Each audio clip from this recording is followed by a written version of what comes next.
मैं राम स्वरूप हूं, एक आम बाप जिसने जिंदगी बेटे के लिए जी। बीवी को तो जल्दी ही खो दिया था, पर कभी बेटे के लिए मां बना, कभी बाप, कभी दोस्त। सुबह की चाय से लेकर रात की रोटी तक जो कमाया उसी के लिए कमाया। जब भूखा होता खुद के लिए कुछ नहीं बनाता था, पर बेटे को गरम पराठा जरूर खिलाता। बरसात में छाता एक ही होता, मैं भीगता था, वो सूखा घर पहुंचता था। कभी ईश्वर से कुछ नहीं मांगा, बस यही कहा, मेरा बेटा बड़ा आदमी बने बस। वक्त बीता, विकास बड़ा हुआ, पढ़ाई पूरी की, शहर में नौकरी मिली, फिर शादी भी कर ली। मैं भी गांव छोड़ दिया और बेटे के साथ शहर आ गया। मैं बहुत खुश था, सोचता था अब आराम करूंगा, अब बहू के हाथ की चाय पीऊंगा। पर जो सोचा था वैसा नहीं हुआ। शादी के बाद कुछ बदलने लगा।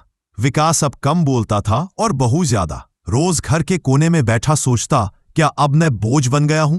फिर एक दिन, जो सबसे डरावना होता है किसी बूढ़े बाप के लिए, वो दिन मेरी किस्मत में लिखा था। विकास ने कहा, बाबा अब जगह नहीं है घर में, गांव चले जाओ या कहीं और देख लो। मैं कुछ नहीं बोला, बस अपना थैला उठाया और चल पड़ा, बिना कोई गलती किए उस घर से जहां मेरी आत्मा बसी थी। मैं फुटपाथ पर आ गया। चप्पल घिस चुकी थी, शरीर थक गया था और आत्मा जैसे मर ही चुकी थी। बैठा था मंदिर के बाहर। किसी ने भी नहीं पूछा, बाबा ठीक हो? तभी एक मोटरसाइकिल रुकी, एक लड़का उतरा, आंखों में हैरानी और कुछ अपनापन। उसने बोला, बाबा आप राम स्वरूप हो ना? मैंने सिर हिलाया। आपको याद है, आप मुझे हर रविवार दूध और पूड़ी खिलाते थे। मैं तब छोटा था, मेरे घर में खाना नहीं होता था। आप ही तो थे जो मेरी भूख मिटाते थे। मेरी आंखें भर आईं। वो बच्चा अब बड़ा आदमी बन चुका था। नौकरी, घर, गाड़ी और दिल आज भी उतना ही साफ। वो मुझे अपने घर ले गया। अब आप मेरे बाबा हो, वो बोल रहा था, पर मेरी आत्मा सुन रही थी। हर सुबह मुझे आदर से प्रणाम करता, शाम को साथ बैठता। कभी लगता शायद भगवान ने उस दिन मुझे रास्ते पर नहीं छोड़ा, परीक्षा ली थी। एक दिन मस्ती मजाक में मुझे किसी ने लॉटरी टिकट थमा दिया। मैंने हंसकर रख लिया। किस्मत से ज्यादा तो उम्मीद नहीं थी, पर एक हफ्ते बाद 1000 करोड़ की लॉटरी लग गई। हां, सच में पूरा देश मुझे जान गया। कैमरा, टीवी, बैंक, इंटरव्यू, सबने मुझे खोज लिया। पर जो सबसे अजीब था, वो भी मुझे खोजते हुए आ गया।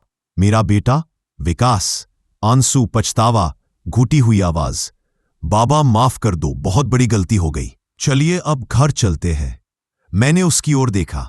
वही बेटा जिसकी एक हंसी के लिए कभी जान दे सकता था, अब उसी की आंखों में स्वार्थ दिख रहा था। मैंने बस एक बात कही, जब मेरा दिल भरा हुआ था तब तुमने जगह नहीं दी। अब मेरा बैंक बैलेंस भरा है तो तुम्हें बाप याद आ गया। माफ करता हूं बेटा, पर अब वापस नहीं। मैं पीछे मुड़ा और अपने उस बेटे के साथ अंदर चला गया जिसने मेरी भूख को याद रखा था और मेरी आत्मा को फिर से जीना सिखा दिया। आज जब लोग मुझसे पूछते हैं, बाबा सबसे बड़ा निवेश क्या होता है, मैं बस मुस्कुराकर कहता हूं, किसी भूखे को खिलाया एक पूरा, वक्त आने पर करोड़ों से भारी पड़ता है। अगर ये कहानी आपके दिल को छू गई हो तो लाइक करें, कमेंट में सम्मान लिखें और उसे जरूर शेयर करें, क्योंकि शायद कोई राम स्वरूप आज भी अकेला बैठा हो, अपने बेटे का इंतजार कर रहा हो। फॉलो कीजिए, सब्सक्राइब कीजिए विश्व दृष्टि, जहां हर कहानी आपको रुलाएगी भी और सिखाएगी भी।